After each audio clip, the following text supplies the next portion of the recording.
Bonjour, moi c'est Paul Protois, ingénieur calcul au sein de Spretech. On est ici aujourd'hui au barrage de l'E3 dans la Creuse à Châtellul-le-Marché. C'est un barrage qui a été construit, mis en service en 1933 et un barrage hydroélectrique qui est exploité par EDF. On a été consulté par Hydrostadium pour une mission de diagnostic et de calcul sur la vanne évacuatrice de crue. On est 3 sur cette mission, Vivien, Alexis et moi. On avait déjà travaillé sur ce barrage, sur cette vanne en 2003. Donc on a déjà un modèle élément fini de la vanne pour la partie calcul. Et donc aujourd'hui, c'est de refaire une expertise avec un état de la vanne actuelle pour refaire tourner les modèles et vérifier qu'elle respecte encore les critères.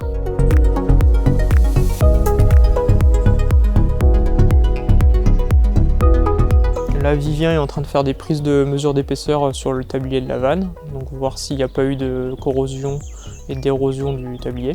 On a aussi une partie qui va être plus sur le système de manœuvre, puisque là, notre évacuateur de crue, c'est une vanne automatique qui s'ouvre grâce à la force de l'eau via 2 flotteurs, donc il y a un flotteur par bras qui sont dans des puits, et quand le niveau d'eau monte lors d'une crue notamment, les puits viennent se charger d'eau et la vanne va se lever en fait de façon toute seule, automatique, sans automate et sans électricité. Donc ça permet d'assurer une sûreté et qu'elle s'ouvre même s'il y a une perte d'électricité à ce moment-là. Nous allons donc réaliser un calcul de taux d'immersion des flotteurs afin de s'assurer que le mécanisme continue de fonctionner correctement.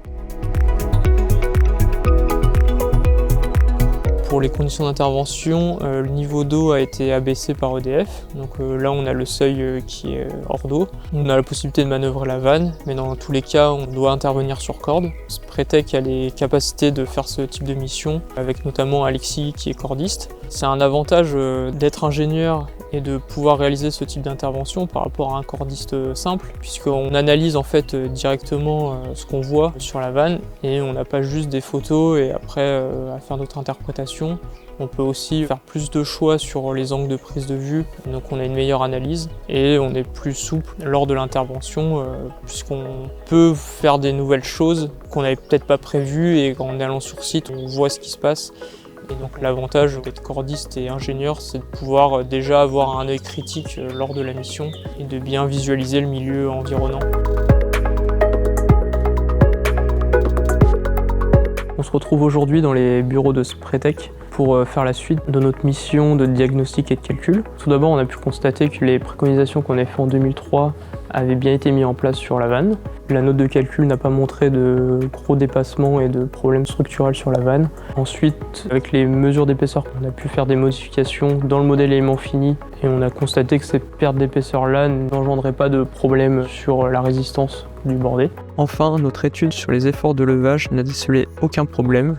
Le mécanisme d'ouverture automatique de la vanne reste donc parfaitement opérationnel.